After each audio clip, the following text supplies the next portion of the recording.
আসসালামু আলাইকুম সুপ্রিয় শিক্ষার্থী বন্ধুরা, সবাইকে ইজি ম্যাথ লার্নিং এর পক্ষ থেকে অনেক অনেক শুভেচ্ছা। আশা করছি আপনারা সবাই ভালো আছেন। তো প্রিয় বন্ধুরা, আপনারা সবাই জানেন যে 2021 সালের এসএসসি পরীক্ষার্থীদের জন্য অ্যাসাইনমেন্ট গ্রহণ করা হচ্ছে। সেক্ষেত্রে প্রথম 3 সপ্তাহের অ্যাসাইনমেন্ট অলরেডি দিয়ে দেওয়া হয়েছে। তো এখন অলরেডি তৃতীয় সপ্তাহ রানিং চলছে।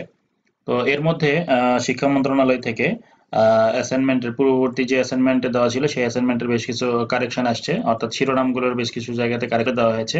তো এই সংক্রান্ত বিষয় নিয়ে আমি একটু কথা বলবো। সেক্ষেত্রে অ্যাসাইনমেন্টগুলো পরিবর্তন করে কোন কোন বিষয়ের অ্যাসাইনমেন্টগুলো পরিবর্তন করে লিখতে হবে তা আমি এখানে দেখাবো। কি লেখা আছে আমরা একটু দেখি। 2021 সালের এসএসসি পরীক্ষায় অংশগ্রহণ ইচ্ছুক শিক্ষার্থীদের জন্য বিতরণকৃত অ্যাসাইনমেন্ট সমূহের আংশিক শিরোনাম বা অ্যাসাইনমেন্ট সংযুক্ত ও প্রতিস্থাপন সংক্রান্ত। অর্থাৎ আমাদেরকে যে অ্যাসাইনমেন্টগুলো দেওয়া হয়েছে তার ভিতরে কিছু কিছু অ্যাসাইনমেন্ট সময়ের আংশিক শিরোনাম পরিবর্তন হবে, আবার সেই অ্যাসাইনমেন্টগুলো সংযুক্ত করতে হবে এবং প্রতিস্থাপন করতে হবে। অর্থাৎ কিছু কিছু অ্যাসাইনমেন্ট সংযুক্ত হতে পারে, আবার কিছু কিছু অ্যাসাইনমেন্ট প্রতিস্থাপন মানে কি, আমরা অলরেডি যে অ্যাসাইনমেন্টগুলো জমা দিয়ে দিয়েছি স্যারদের কাছে সেই অ্যাসাইনমেন্টগুলোতে কিন্তু আমাদের এই কভার পেজগুলোকে পরিবর্তন করতে হবে। তো চলুন আমরা কোন কোন বিষয়ের এই অ্যাসাইনমেন্টগুলো পরিবর্তন করব সেটা নিয়ে একটু কথা বলবো। এখন ধরো আমাদের যে পদার্থবিজ্ঞানের প্রথম অ্যাসাইনমেন্টটি ছিল, প্রথম সপ্তাহের যে অ্যাসাইনমেন্ট আমরা পেয়েছিলাম সেই অ্যাসাইনমেন্টে কিন্তু আমাদের এরকম ছিল, এবং সেক্ষেত্রে সেই অ্যাসাইনমেন্টের কিন্তু 2 নম্বর কলামে আমাদের শিরোনাম থাকার কথা ছিল, যেটা কিন্তু আমরা এখানে পাই নাই। তো এই শিরোনামটি আমাদেরকে দেওয়া হয়, যে অ্যাসাইনমেন্টে শিরোনামটা লিখবো সেটা আমাদেরকে বোর্ড থেকে সরবরাহ করা হয়েছে। তো আমাদের দ্বিতীয় সপ্তাহের যে আমরা পদার্থের অ্যাসাইনমেন্টটি পেয়েছিলাম সেটা ছিল এরকম, এবং সেক্ষেত্রে কিন্তু আমাদের কোনো শিরোনাম ছিল না। তো এই ক্ষেত্রে আমাদেরকে শিরোনামটি সরবরাহ করা হয়েছে এবং আমরা সেই শিরোনামটি পরিবর্তন করে আমাদেরকে আবার লিখতে হবে। আর দ্বিতীয় সপ্তাহে আমাদের যে রসায়নের অ্যাসাইনমেন্টটি ছিল সেই রসায়নের অ্যাসাইনমেন্টটি আমাদের এরকম ছিল, এবং সেই রসায়নের অ্যাসাইনমেন্টের কিন্তু আমাদের শিরোনামটি দেওয়া ছিল না। তো আমাদেরকে এই শিরোনামটি সরবরাহ করা হয়েছে। আমরা আমাদের দ্বিতীয় সপ্তাহের যে রসায়নের অ্যাসাইনমেন্টটি আমরা করে ফেলেছি সেই অ্যাসাইনমেন্টের শিরোনামটি আমরা পরিবর্তন করে দিব। এখানের অ্যাসাইনমেন্টটি সরবরাহ করা হয়েছিল, সেক্ষেত্রে আমাদের যে শিরোনামটি এখানে কিন্তু শিরোনামটি আমাদের দেওয়া হয় নাই। এবং আমাদের পৌরনীতি এবং নাগরিকতা বিষয়ে যে অ্যাসাইনমেন্টটি সরবরাহ করেছিল এই অ্যাসাইনমেন্টটি সম্পূর্ণভাবে পরিবর্তন করা হয়েছে এবং এই অ্যাসাইনমেন্টটি চেঞ্জ করে দেওয়া হয়েছে। তো আমরা যে নতুন অ্যাসাইনমেন্টটি পেয়েছি সেটা এরকম। তো বন্ধুরা, আমাদের যে অ্যাসাইনমেন্টগুলো পরিবর্তন হবে তার মধ্যে হলো প্রথমে হচ্ছে প্রথম সপ্তাহের পদার্থবিজ্ঞান। আমরা যে প্রথম সপ্তাহে যে পদার্থবিজ্ঞানের অ্যাসাইনমেন্টটি করেছিলাম সেটা হচ্ছে অ্যাসাইনমেন্ট নাম্বার ছিল 1, অর্থাৎ 1 নম্বর অ্যাসাইনমেন্ট প্রথম সপ্তাহের পদার্থবিজ্ঞান, যেটা প্রথম সপ্তাহে আমরা পেয়েছিলাম। সেই অ্যাসাইনমেন্টের আমাদের শিরোনাম হিসেবে শিরোনাম ব্যবহার করা হবে সরল যন্ত্র ও তার ব্যবহার। আমরা জানি না আমরা কে কি ব্যবহার করেছি, তো আমরা এখানে কি করব, সরল যন্ত্র ও তার ব্যবহার এই শিরোনামটি ব্যবহার করব। তো এটা আমরা কিভাবে লিখবো সেটা আমি এখন দেখাবো। কভার পেজটা কিন্তু আসলে এরকম। এই কভার পেজটিতে আমরা আমাদের যে শিরোনামটা আমরা লিখবো সেটা হচ্ছে এই যে অ্যাসাইনমেন্টের ক্রমিক নম্বর 1 এবং অ্যাসাইনমেন্টের শিরোনাম হচ্ছে সরল যন্ত্র ও তার ব্যবহার। এটা আমরা এখানে লিখে দেব। তো এইভাবে যে অ্যাসাইনমেন্টের ক্রমিক নম্বর এখানে 1 হবে এবং অ্যাসাইনমেন্টের শিরোনাম হবে সরল যন্ত্র ও তার ব্যবহার। আমাদেরকে এই টপ শিটে এটা চেঞ্জ করে দিতে হবে। আর আমি এই সংক্রান্ত বিষয়ে এখানে যে বিষয়গুলো আছে সেগুলো পরিবর্তন মানে কিভাবে ফিল আপ করতে হবে সেই সংক্রান্ত আমার একটি ভিডিও আগে দিয়ে দিয়েছিলাম। তারপর বলছি যে এখানে আমাদের ফিজিক্স 136 আমাদের বিষয় কোড হবে, আর এখানে আমাদের বোর্ডের নাম লিখতে হবে, রেজিস্ট্রেশন নাম্বারটা এখানে লিখে দিতে হবে, পাশাপাশি আমাদের শিক্ষার্থীর নাম, পিতার নাম এবং মাতার নাম এখানে ডেমো হিসেবে আমি দিয়ে দিয়েছি।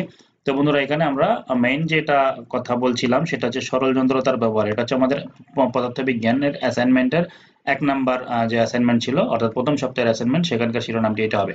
তো আমরা যদি এই অ্যাসাইনমেন্টটি জমা দিয়ে থাকি তাহলে আমরা আমাদের প্রিয় স্যারদের কাছ থেকে এই অ্যাসাইনমেন্টটা নিয়ে আমরা আমাদের এই টপ শিটটা চেঞ্জ করে দেব। অর্থাৎ এই টপ শিটটা আমরা আমাদেরকে যদি স্কুল থেকে সরবরাহ করা হয়ে থাকে তাহলে আমরা স্কুল থেকে এই টপ শিটটা আবারও ব্ল্যাঙ্ক টপ শিট নেব। নেওয়ার পরে আমরা এগুলো এইভাবে পূরণ করব। তারপরে আমরা অ্যাসাইনমেন্টের ক্রমিক নম্বর এখানে 1 লিখবো এবং সরল যন্ত্রতার ব্যবহার এই শিরোনামটি লিখে আমরা আমাদের অ্যাসাইনমেন্ট নাম্বার 1টিতে আবার এই পেজটি আমরা সংযুক্ত করে দেব।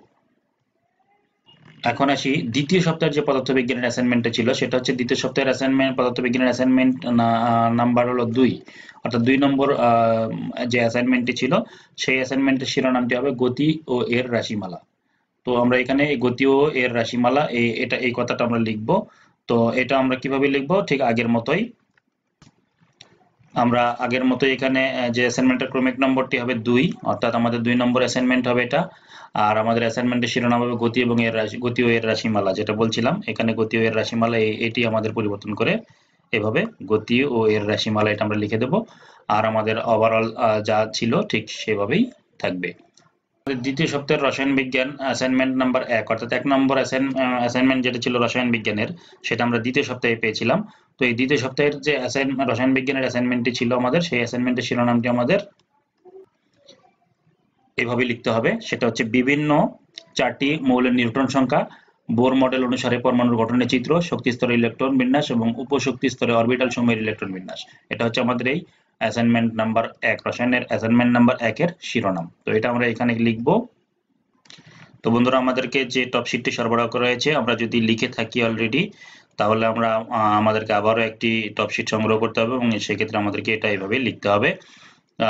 তো বন্ধুরা, এটা হচ্ছে আমরা লিখবো এই যে অ্যাসাইনমেন্ট নাম্বার হচ্ছে 1, আর অ্যাসাইনমেন্টের শিরোনাম হবে যে বিভিন্ন 4টি মৌলের নিউটন সংখ্যা, বোর মডেল অনুসারে পরমাণুর গঠনের চিত্র, শক্তি স্তরে ইলেকট্রন বিন্যাস এবং উপশক্তি স্তরে অরবিটাল সমূহে ইলেকট্রন বিন্যাস। এই শিরোনামটুকু আমাদেরকে লিখতে হবে। এটা হচ্ছে আমাদের কেমিস্ট্রির জন্য এই প্রথম সপ্তাহের দ্বিতীয় সপ্তাহের যে অ্যাসাইনমেন্টটি, অর্থাৎ অ্যাসাইনমেন্ট নাম্বার 1, সেই অ্যাসাইনমেন্টে এই শিরোনামটি আমাদেরকে লিখতে হবে। তো আমরা অবশ্যই যদি অ্যাসাইনমেন্ট অলরেডি জমা দিয়ে থাকি, তাহলে কিন্তু আমাদেরকে আবার সেই অ্যাসাইনমেন্টটি কালেক্ট করতে হবে স্যারদের কাছ থেকে এবং এই টপ শিটটি চেঞ্জ করে দিতে হবে। তো যারা জমা দিয়েছেন বন্ধুরা, তারা অবশ্যই এই টপ শিটটি সংগ্রহ করে এটা চেঞ্জ করে দিবেন।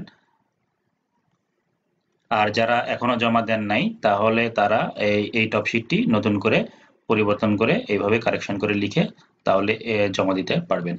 এবারে আসছি তৃতীয় সপ্তাহের রসায়ন বিজ্ঞান। আমাদের রসায়ন বিজ্ঞানের তৃতীয় সপ্তাহটাতেও কারেকশন আছে। তো সেই তৃতীয় সপ্তাহের রসায়ন বিজ্ঞানের অ্যাসাইনমেন্ট নাম্বারটা হচ্ছে সেক্ষেত্রে 2 নম্বর অ্যাসাইনমেন্ট আমরা তৃতীয় সপ্তাহে পাবো রসায়ন বিজ্ঞানের, অলরেডি পেয়ে গেছি। তো বন্ধুরা, এই অ্যাসাইনমেন্টের শিরোনামটি হবে মৌলের ইলেকট্রন বিন্যাসের আলোকে পর্যায় সারণীতে অবস্থান, তুলনামূলক আর আয়নীকরণ শক্তি এবং মৌল সংশ্লিষ্ট গ্রুপ বা শ্রেণীর বৈশিষ্ট্য। এই শিরোনামটি আমরা লিখব। ঠিক এভাবে আমরা লিখব বন্ধুরা, মৌলের ইলেকট্রন বিন্যাসের আলোকে পর্যায় সারণীতে অবস্থান, তুলনামূলক আয়নীকরণ শক্তি এবং মৌল সংশ্লিষ্ট গ্রুপ বা শ্রেণীর বৈশিষ্ট্য। এই শিরোনামটুকু আমরা এভাবে লিখে দেব আমাদের টপ শিটে।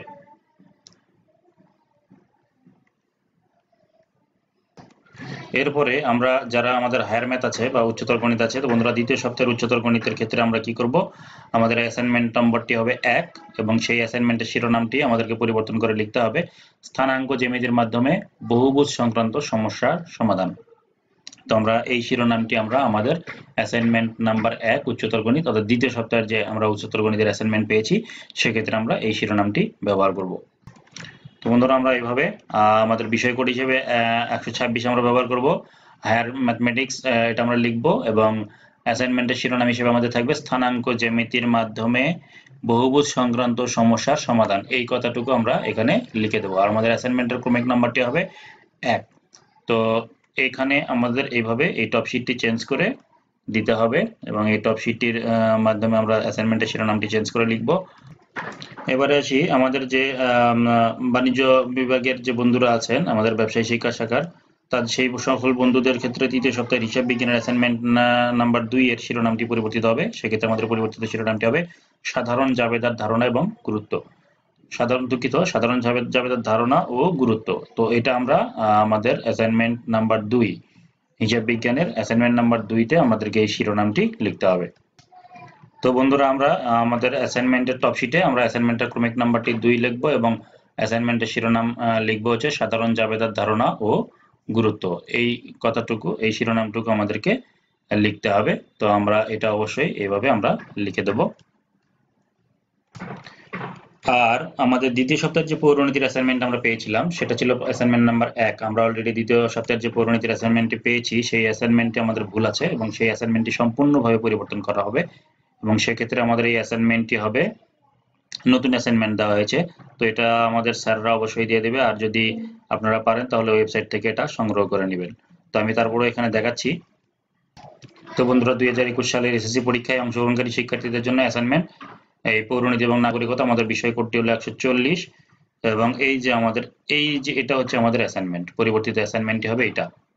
সো আমরা এই অ্যাসাইনমেন্টটি আমরা কমপ্লিটলি নতুন করে আবার লিখতে হবে আমাদেরকে এবং এই অ্যাসাইনমেন্টটি লিখে এটা দ্বিতীয় সপ্তাহের জন্য কিন্তু আমাদের প্রথম অ্যাসাইনমেন্ট ছিল পৌরনীতির। যে দেখুন অ্যাসাইনমেন্ট নম্বর 1 এবং এই অ্যাসাইনমেন্টের শিরোনামটি হবে এটা আমরা শিরোনাম হিসেবে লিখব বাংলাদেশে বিদ্যমান পরিবার ব্যবস্থা ও একটি আদর্শ পরিবারের কার্যাবলী বিশ্লেষণ। এটা আমরা শিরোনাম হিসেবে ব্যবহার করব এবং বাদবাকি আমাদের যে এখানে শিক্ষণফল বিষয়বস্তুর আলোকে